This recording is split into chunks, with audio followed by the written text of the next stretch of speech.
So last video I left y'all, I was doing the downforce battles with the Tesla at Lanier. Like I said, everything went pretty okay. I ended up coming back about a month later and ended up winning the whole thing. So I fixed the mistake I did last time and won the whole thing in the Tesla. Ended up clinching the championship in the autocross series at AMP, the Time Attack series at AMP for that championship. Technically won the Lanier Downforce Battles championship that they were running, and then ended up going to Nopi Nationals and winning their autocross event as well. So overall, the Tesla's been doing fantastic. Over the last 3 years, I've won a couple championships, bunch of wins, and all that kind of stuff in the Tesla.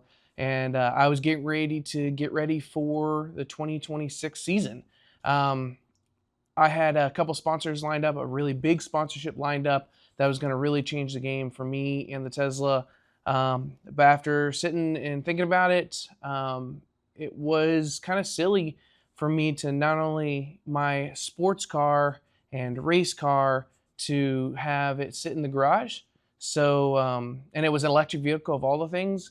My sedan, my electric car, my sports car was sitting in the garage most of the time until it was race day. It was a fantastic track car for what it was, but there was some downfalls or cons to having an electric vehicle as a track car. So after everything was said and done, I ended up transferring everything over. Where I say transferring is my wife is now officially, it's her new daily driver. So she's dailying the Tesla. It's back to being a street vehicle, and I ended up buying a 2016 Miata ND1.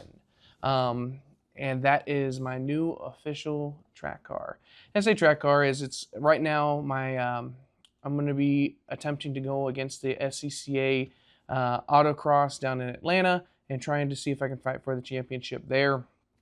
I've done some SCCA events, but I think I've done a total of actual sanctioned SCCA events is 2. So I have very little experience with SCCA. I do have a decent experience with autocross, but my goal for this coming up year is SCCA in Atlanta, going for their championship in the rookie class.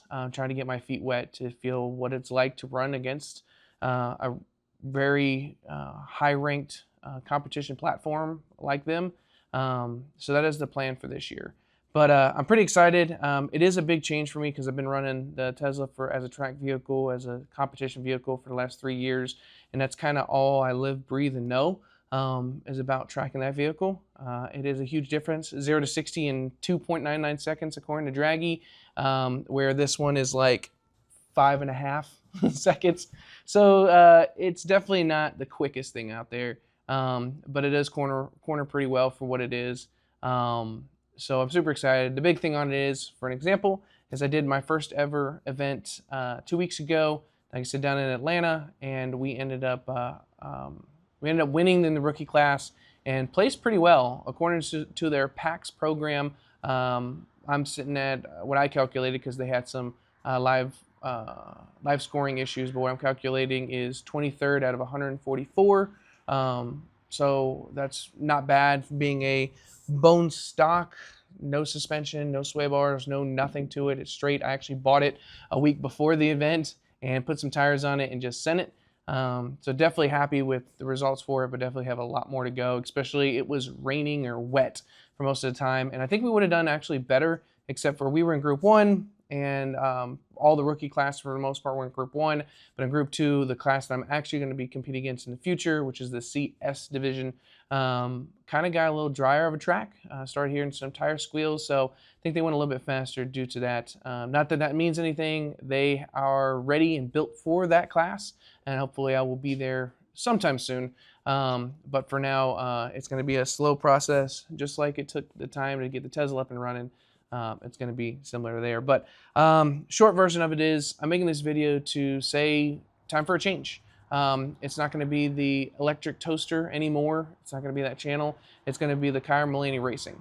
Now, we're still under the umbrella of Speedgate Motorsports because I'm still racing with them, still racing for them, still representing them. high-level group of drivers that two of them were actually there at that event. Nathan and Trevor were racing at that event as well. Same goals, to do well in this season, to progress to the higher levels in the next season, and they will be competing in other events just like I will.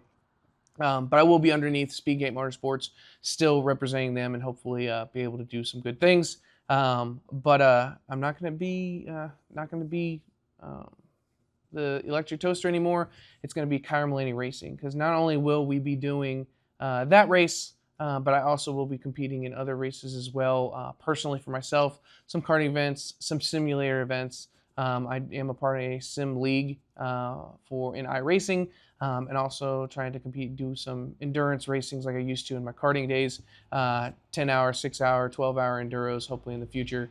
So it's going to be all kinds of racing like I used to, where it was fun. And the best part about it is, with the Tesla, I was restricted. I'm not allowed to race at Charlotte Motor Speedway. I'm not allowed to race at Carolina Motorsports Park. There's a track in Virginia I wanted to race at. I'm restricted there. So there was all kinds of places that I was restricted to that I'm not anymore with this kind of vehicle, just being a gas vehicle by itself, but obviously with this kind of vehicle as well. And then my track days will be a lot more fun. Like I said, I ended up going down to Atlanta, and I stopped by, got some donuts, and filled the tank up with gas, did the event, drove immediately home without even stopping. So it's pretty crazy to go all the way down, do the event, and leave with getting a tank of gas, and that was it. Spending 5 minutes at the gas station, where normally I have to get there 45 minutes early to charge to where I need to, do the event, and most likely have to charge on the way home. The car is fantastic, wins a lot of races, beats some of the best cars out there, but the overall driving experience, the racing experience, is sometimes hindered because of the electric life. Another example is my first ever track day at Road Atlanta in the Tesla was going there, setting up, racing the car for the first, it was at Jayzilla event, so it was a first 20-minute session of 5.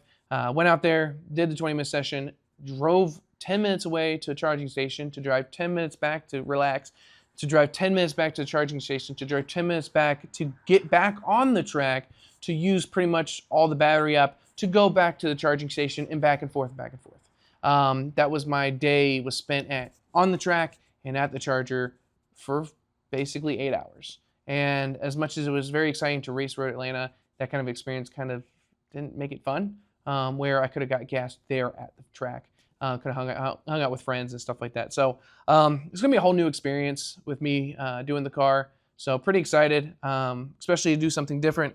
And honestly, the Tesla helps me. It really takes care of me when it comes to, there's no gearing, major acceleration, obviously high torque. All I have to focus on is the driving, is the cornering and everything like that, which I did pretty well, but it just helped me focus on that more.